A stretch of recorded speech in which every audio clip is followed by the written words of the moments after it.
Okay, so today we are going to be answering some of the assumptions you have about me.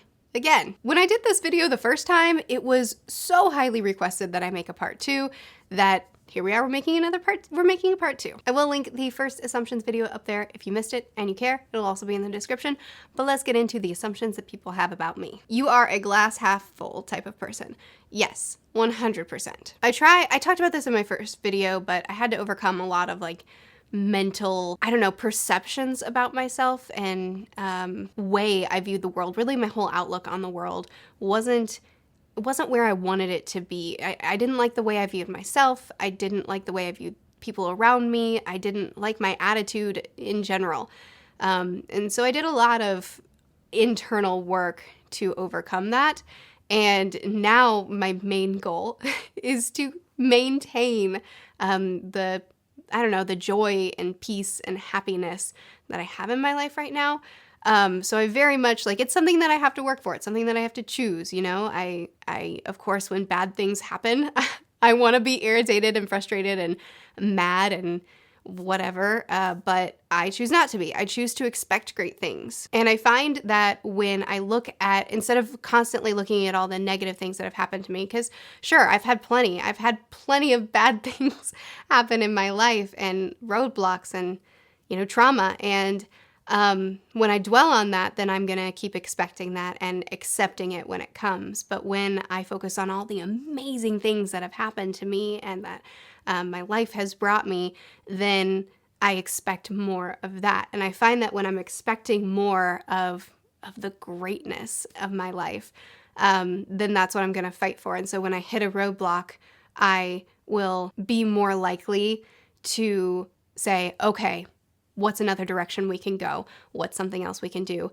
And just start walking instead of standing still and wallowing, which is who I used to be. And it's not who I want to be ever again. That you like working out but don't have time to, 'cause same. No, I hate working out. I hate it so much, but I'm trying to make time for it again because I need to. It's good for me. I have really, really severe asthma, and the cardio is really good for keeping my lungs healthy. But I hate it. I hate it so much. You'll quit Wheel of Time since you haven't read it in a while. Friend, I took a 1-month break. I am almost done with book 7 of Wheel of Time. Currently reading no, but also maybe because book 7 wasn't good. You live in your own world. I mean, it's not an inaccurate assessment. You are adopted and that's why you're so passionate about adoption. No, my parents did not adopt, but adoption has always been something that I've been around. Growing up, several of my friends were adopted and a lot of our family friends were adopting young children while I was growing up. Even now, a lot of our friends have adopted here in Kentucky in a different state from where I grew up. My parents feel really passionately about adoption even though they never did adopt themselves. My mom used to work at this non-for-profit organization where they would go through the applications of people who wanted to adopt and then select families that they had several non-for-profit businesses, and everything that they brought in, they would take all that money and give it to families that needed help financing their adoption. And so my mom would work. She worked there a lot. I spent 1 month working at an orphanage for abandoned children in South Africa. Adoption has just always been something I've grown up around, even though it wasn't something that happened to me. And just in general, I don't know, it's my family because my parents really care about adoption. My brother really cares about adoption. So it's in our blood. But also, I just feel like I was designed to do it, I've talked about this in a live chat and I feel weird talking about it again because I got emotional and I don't really want to get emotional again. But I just feel like there are kids, that they don't have a family and they don't have a home. And I am capable of being that, I don't want kids to grow up without a family. I don't want kids to grow up without a healthy home. And I can provide that, I can provide a healthy home. So why wouldn't I want to do that? Because a child is a child, it doesn't matter how you get them. It doesn't matter if you gave birth to them or you adopt them, they're your kid. And so I don't want kids to grow up without a healthy home, you know, and I can do it. I can do it. I can give them a healthy home. I can give them parents that love them and a brother, Drennan, who would love them so much. I can provide a roof over their head and food, and I can love them like they deserve to be loved. So I just feel like I feel such a desire, you know, to not let kids be in that position and to bring them into my home. And why wouldn't I? Why wouldn't I? Kids just deserve, you know, like they just deserve a family that loves them. And I can do it. I can do it. I want to do it. I don't know how to talk about it without crying. And on that heavy note, let's see what else. Let's find a light one. You love vegetables. I sure do. You never get sick of reading. I really don't. I used to a lot, but I definitely don't anymore because pretty much since I started my booktube channel, because now I can talk about books constantly and being able to discuss them and not just talk at someone who's willing to listen to me, but then have people respond and have a real discussion about books makes reading such a more fun experience. And so I've always loved reading, but I've always also taken breaks from reading, and I just don't feel any need to do that anymore because it's a group activity now. It's fun. You are prone to anxiety. I would say no. Maybe used to be, but I'm in a really good headspace right now. I don't feel like I get anxious really easily anymore, and now I have good tools for if I do feel like I'm getting anxious, I can kind of work through it and get into a calmer place. You are very photogenic. Man, if only. Being married to a photographer, it would be great if I were photogenic, but I am not. It's so rare to get a photo of me that actually turns out good. And I feel bad because Corey's all the time trying to get photos because he's so into camera gear, and he has a YouTube channel all about photography, and he always wants to use me as a subject. And it's just, it's so hard to get a decent photo of me. I do this thing because I hate having my photo taken, and I'm trying to work on it. But I do this thing when I have a forced smile where like I'm smiling and my eyes are bright, but my eyebrows are furrowed, and it looks so bad. It's terrible. Bet you won't get this message. I got it. That you and Daniel Green have very spirited debates more often than not. That's really funny. No, I wouldn't say so. In fact, I can't think of a single spirited debate that we've had. We disagree on plenty of stuff, but I think we're both pretty chill, understanding people. And so when we disagree on stuff, we just both kind of talk about how we feel, and then we move forward. You are very smart and patient. I see you exhibiting good and effective parenting for your son. Thank you. That's really, really sweet, and I appreciate that a lot. I think a big part of working with adrenaline, you know, kids have to figure out their emotions and figure out how to process things, and so they'll try to throw fits. And one thing that's worked great with Drennan is something that I learned when I used to work at a pediatric dentist office. The dentist that I worked with, he always said, you know, when kids are uncomfortable, scared, can't process their emotions, they get loud and, you know, they try to throw a fit, they try to work through their stuff. And the worst thing that you can do is to get loud back because all you've done is justify their temperament, their fit. And so he says, if you get quiet, then they have to get quiet too in order to hear you, and they want to know what you're saying. And so anytime a kid would be uncomfortable and, you know, try to freak out or whatever, he'd just get real quiet, and he's just like, and he would just explain to them what he's going to do and how it's going to go and how long it'll take. And he'll do it all in a very low voice. So they have to be quiet to listen to him. And it really just calms the mood. And so when Drennan got to the age where he was trying to throw fits, I just naturally, working in that environment for so long, I just naturally would get quiet instead of yelling back and, you know, telling him don't yell or, you know, getting mad at him or whatever for trying to throw a fit. I would just get really quiet. And I found that it worked perfectly. And he would immediately get quiet too, because he wanted to hear what I had to say, wanted to hear if he was going to win or not. And it calms the situation a lot. I've learned that if I throw a fit too, then his fit is justified. And so just keeping things really chill, and even when he won't calm down and he wants to throw a fit and he's determined to throw a fit, then we just say, oh man, buddy, sorry, you gotta go sit in your chair. And so there's a chair that nobody uses in the house. And so, well, Locke uses it now that he lives in the house, but we just put him in that chair and we're like, sorry, buddy, you can get up when you're done throwing a fit. And he hates it. And so he'll calm himself down really quickly so that he can get up and get his snuggles to feel better and stuff like that. So what was the question? Oh, exhibiting effective parenting. Well, I appreciate that a lot. I don't know why I went into a discussion about throwing fits for that. That was weird. You are under 5'7". I'm 5'6". So you're right. You err on the side of perfectionist. I love you too. I think yes and no. I think because I'm such an, organized and goal-oriented person, I naturally do want things to be great, but I think I'm comfortable at great. There is always a point where I think I'm not as good as X, but it's a process. I'll get there. This is as good as it can be at the moment, and I'm fine with that. So I guess the answer is no. Okay, that answer changed. You've never dyed your hair. I have, but not anything extreme. My parents are such great parents, and were really comfortable with giving my brother and I freedom to make our own decisions. And then if we abused that freedom, then they'd pull us in. They kind of gave us freedom, saw how we handled it, and then adjusted their expectations for us according to what we were capable of maintaining on our own, if that makes sense. And so my parents didn't have a lot of control on how we chose to present ourselves, or they chose not to have a lot of control on it. And even though my dad's a pretty straight-laced, he was in the Navy, he likes things just so. My brother grew his hair long and had piercings and all that jazz. And his one thing was that he just didn't want me to dye my hair. He said, I have freedom to do it. I can do it if I want. But he just really loved my hair and would have loved for me to keep it.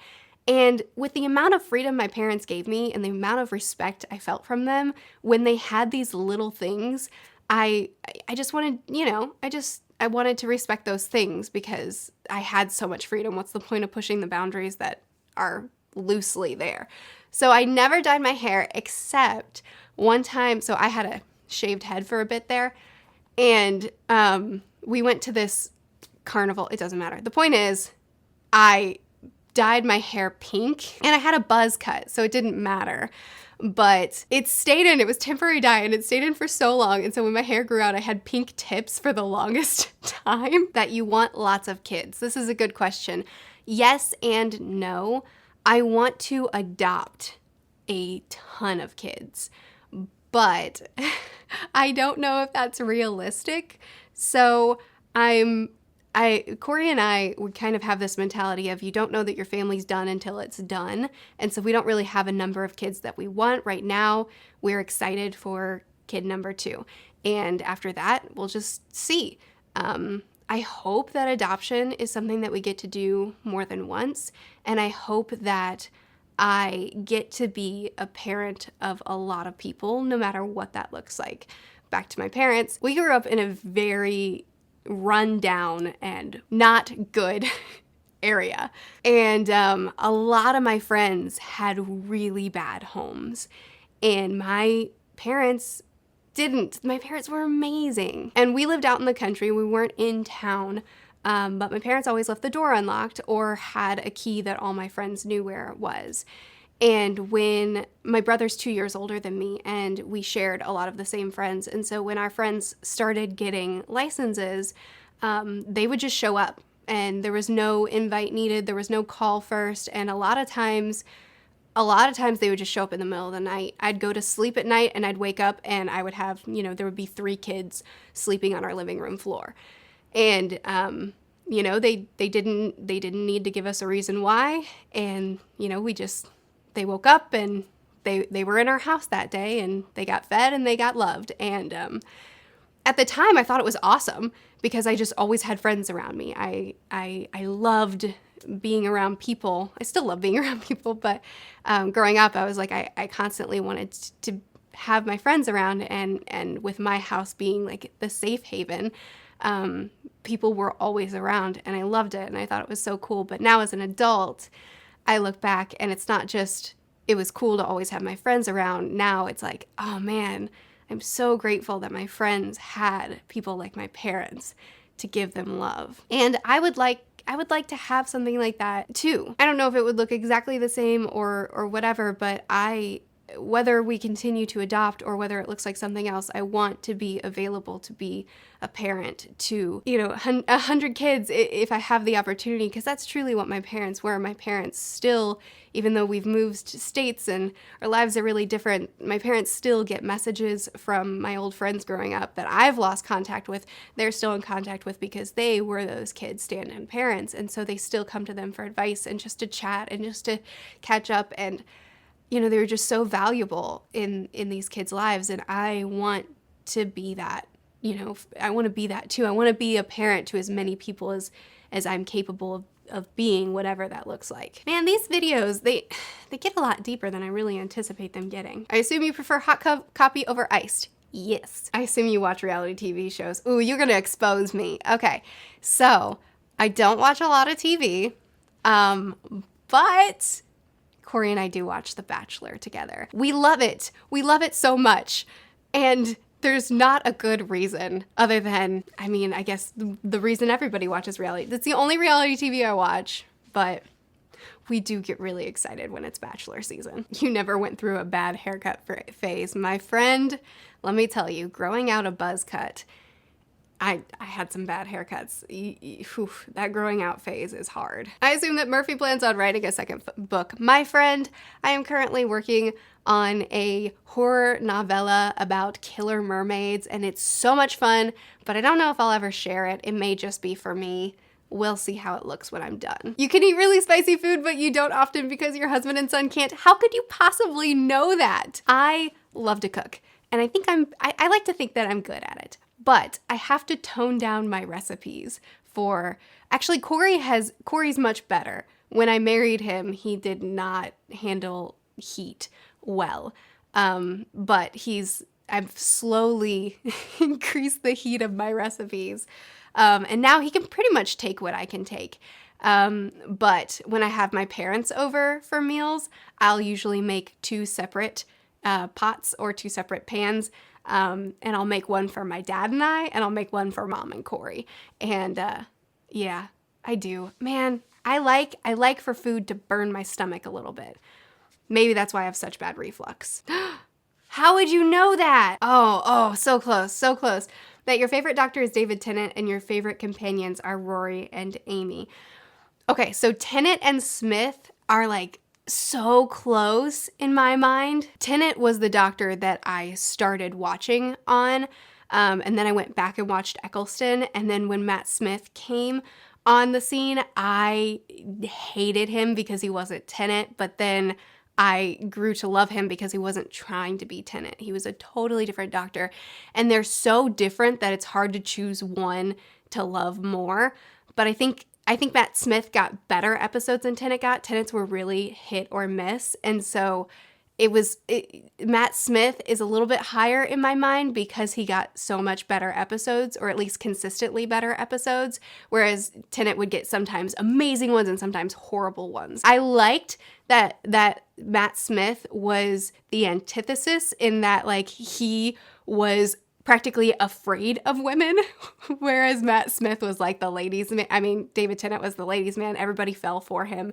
So I thought Matt Smith was a great contrast in that he was adverse to that, which I think we really needed because too many people were falling for Tennant. But I loved them together. I love them both. I don't know which one I love more because they're so different, but they're both so perfectly the Doctor. And then I didn't like Capaldi, and I quit watching when Capaldi came on the scene. And I haven't even watched our newest Doctor at all. I haven't seen a single episode.